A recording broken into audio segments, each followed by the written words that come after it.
Look who's here! The Bryan player hungry for new Tekken setup to improve his game. Thank you for clicking the video and welcome! Of course you already know about Taunt, but do you know when and how to use it? If yes, please still stay to watch the video till the end, but if no, welcome to you in this epic Taunt setup tutorial. We are starting immediately with the range we have after Bryan's back 2 on block. The move gives you the max range for the taunt to hit your opponent, so it is important to learn to hit taunt follow-ups from that range. It is a little bit tricky, but that part is really useful. Now let's talk about the taunt. By pressing once the taunt button, you're doing a simple taunt, giving you around 21 to 23 frames to press your follow-up, like here. With the double taunt, by pressing the button twice, it's different because you have less frame, around 14 to 16 frame, max 18 to do your follow-up. But remember, the animation is still the same. So let's say hitting your follow-up with a simple taunt is easier than with a double taunt. That's why, when you are catching your opponent between you and the wall, it is greatly recommended to increase your chance to hit your taunt follow-up back 4 using a simple taunt and end your combo with 1+2 1 or down back 1+2, giving you enough time to prepare your setup. This leads us to the answer of the question when we use the double taunt. This is the best taunt because it is tracking, so when you learn follow-ups on the taunt, always use the double taunt to avoid people sidestepping at the last moment. For training, use the 4 on counter hit in well standing 3-4 to give you a lot of frame to dash, doing a double taunt, and then the follow-up you want. It is recommended to do it in every plus frame, that is sure can make your opponent holding back, but be conscious that they can mash to counter you.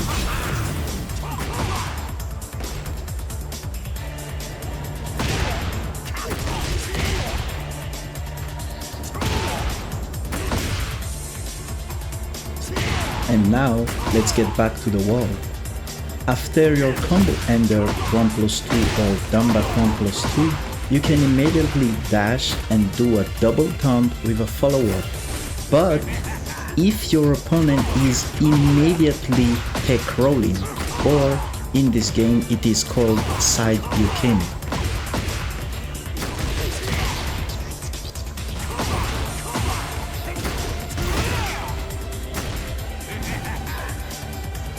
And if they can do it immediately when hitting the ground, it is possible to do it slower too, like waiting a half or a whole second before tech rolling, and the answer for that is dash double taunt, then the follow-up. If they want to stay on the ground, you can do a dash double taunt down back 3, but why down back 3 for the low? Because that move can reverse your opponent's statue when they are laying on the ground, face up to face down and vice versa. So if they're trying to wake up immediately or doing a low or mid kick stand up, they will get hit by the Northern Cross.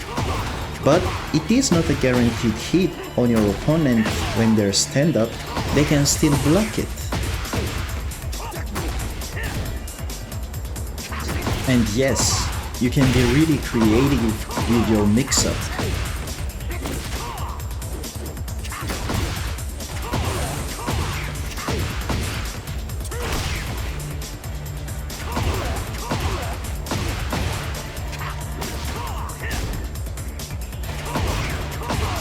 And remember, all of that is possible because of the threat of a taunt in an immediate tech roll. For the setup no wall, you have to learn a taunt dash into a double taunt, because in this game you cannot run to your opponent then do a taunt. Bryan will do a generic grab, so if you wanna hit a taunt for that setup, learn the taunt dash first.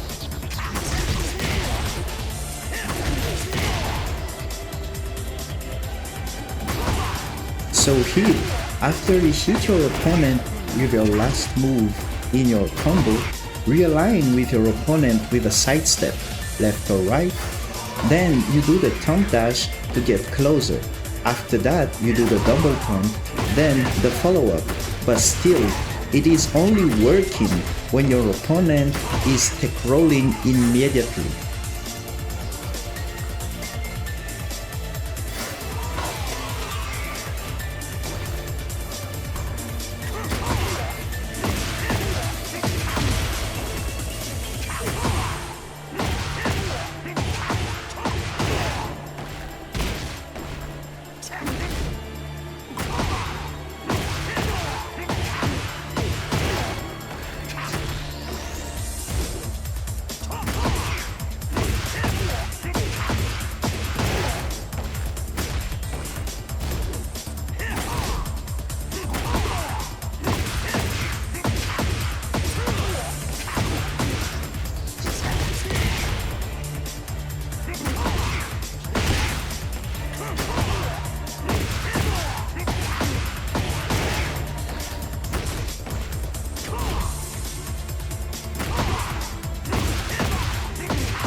Thank you for watching the video till the end.